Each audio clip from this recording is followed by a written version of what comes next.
Sir ये बताइए, ये इतनी सुंदर सी चमकती मशीन दिख रही है, ये किस चीज़ की मशीन? मोजी, आपने एक चीज़ तो गौर की होगी कि इंसान को सबसे पहले जो जीवन यापन के लिए ज़रूरत है वो क्या है? हम बोलते हैं रोटी। लेकिन क्या रोटी से ही हम अपना पेट भर सकते हैं? नहीं। हमें रोटी के साथ में हमको दाल से बनने वाला बेसन भी चाहिए होता है, हमको रोटी के साथ में राइस से बनने वाला राइस फ्लोर भी चाहिए होता है, हमको स्पाइसेस भी चाहिए होते हैं। तो मोजी, ये एक ऐसी मशीन है, मल्टीपल यूज़ की मशीन है, जिसमें आप गेहूँ से गेहूँ का आटा बना सकते हैं, राइस से राइस का आटा बना सकते हैं, बेसन से यानी दाल से बेसन का आटा बना सकते हैं।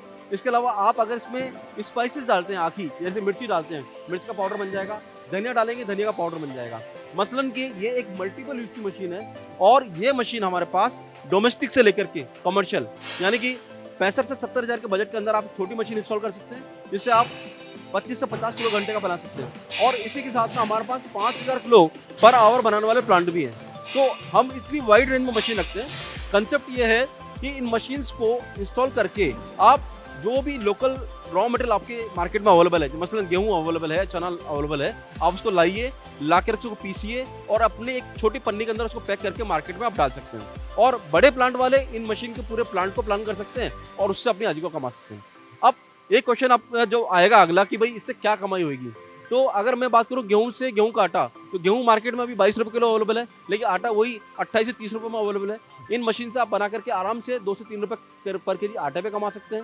साथ साथ अगर आप चने से बेसन बना रहे हैं तो चना मार्केट में 36 से 38 रुपए किलो आ रहा है और बेसन की बात करूं तो 70 रुपए, 75 रुपए, 80 रुपए क्वालिटी के हिसाब से आ रहा है। यानी कि आप आसानी से अगर 38 रुपए या 40 रुपए का भी चना ला रहे हैं तो 10 रुपए, 15 रुपए उसको प्रोसेसिंग के खर्चे हो रहे हैं मशीन में, तो भी आप आसानी से 20 रुपए किलो का मार्जिन कमा सकते हैं।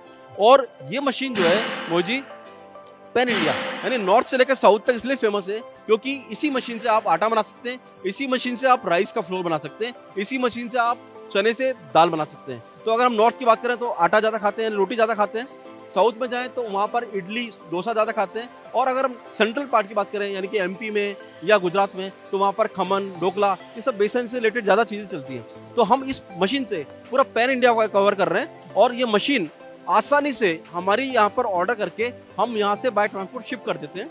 और यहाँ तक ही हम हेल्प नहीं करते, उस बंदे को किस तरह से उसकी प्रिंटिंग करनी है, किस तरह से उसका प्रेजेंटेशन देना मार्केट में, क्या पाउच छपाना है और किस तरह से उसको बेचेगा, क्या आरओआई आएगी, क्या प्रॉफिट्स आएंगे, पूरी एंड टू एंड जानकारी हम उसको देते हैं। तो आपको शुरुआत छोटे से करनी है, यहाँ पे छोटा से शुरुआत भी अवेलेबल है, फिर आपका धंधा बड़ा हो जाए तो बड़ा भी अवेलेबल है अपने पास, और पैकेजिंग कैसी करनी है और बेचना भी अवेलेबल है। सर मेरे दिमाग में एक क्वेश्चन आया, आपने बोला कि कश्मीर से कन्याकुमारी तक पैन इंडिया पे है, तो अगर मैं कश्मीर में रहता हूँ या कन्याकुमारी में रहता हूँ तो मैं इसको कैसे मंगाऊंगा और उसका ट्रांसपोर्ट का खर्चा 65,000 में 75,000 में आएगा या इसमें और आएगा, पैसा बढ़ेगा? और इसका मंथली मेंटेनेंस अगर होता है, कुछ खराबी होती है साल भर में, कितना हो सकता है कि ऐसा कुछ पुर्जा तो नहीं है कि ये दोबारा नया खरीदना पड़े? मोजी देखिए, कोई भी जैसे हम बात करें कि साइकिल चलती है तो टायर घिसते हैं और इसी तरह से कोई मशीन चलेगी तो उसके पार्ट्स भी घिसेंगे। मसलन जैसे पिसाई मशीन है, उसकी जो ब्लेड है अंदर की वो घिसेंगी। लेकिन मोस्टली हम एक स्टार्टअप के रूप में जो छोटी मशीन दे रहे हैं उनमें हम कोशिश करते हैं कि इंसान अगर फुल कैपेसिटी में मशीन चलाए तो भी 2-3 महीने के अंदर उसको कोई मेंटेनेंस ना आए, पहली चीज़। तो दूसरी चीज़, आपने जो क्वेश्चन पूछा, कोई अगर आदमी हमको ऑर्डर करता है तो हम बाय ट्रांसपोर्ट, इसमें एआरसी हो गया, टीसीआई हो गया या वीआरएल हो गया, उन ट्रांसपोर्ट से यहाँ से उनको शिप कर देते हैं। उसके जो भी स्पेयर पार्ट रहेंगे नेचुरली उसका एक्स्ट्रा खर्चा रहता है, लेकिन उन स्पेयर पार्ट की कॉस्ट इतनी कम होती है कि उसकी होने वाली आमदनी का वो मात्र 0.025% होता है। तो वो बहुत बड़ा बर्डन नहीं है। तो इसलिए इंसान अपना मन के अंदर से डर निकाल करके मशीन परचेस करे और उनको चलाए। डेफिनेटली चलेगी तो घिसेगी तो हम लोग आपको नया प्रोवाइड करेंगे और आप उसको दोबारा से अपना इनिशिएट कीजिए। बिल्कुल सही। तो ऐसी मशीनें जो मैंने मार्केट में देखी है वो लगभग इससे तो काफ़ी अच्छी रेट पे आती है, तो आपके सस्ती कैसे पड़ रही है सर? देखिए सर, सस्ती बनने का कारण एक ही है, मास स्केल पे प्रोडक्शन।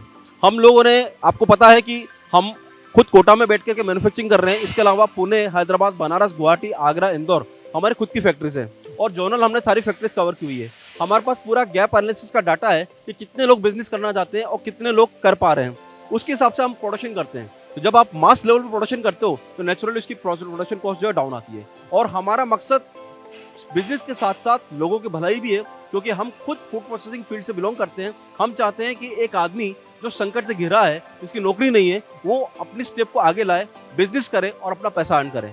तो कहीं ना कहीं नोबल कॉज भी समझ लीजिए, चैरिटी भी समझ लीजिए, सब मिलाकर के बिजनेस होता है दोस्त, तब जाके बिजनेस चलता है। तो अगर आपको आटा, चावल, बेसन या जो भी आपके आसपास अनाज उगता है या उसका आपको व्यापार शुरू करना है छोटे स्केल पे, तो आप ये मशीन ले सकते हैं 65 से 70 हज़ार रुपये मात्र, है ना। और हम जानना चाहते हैं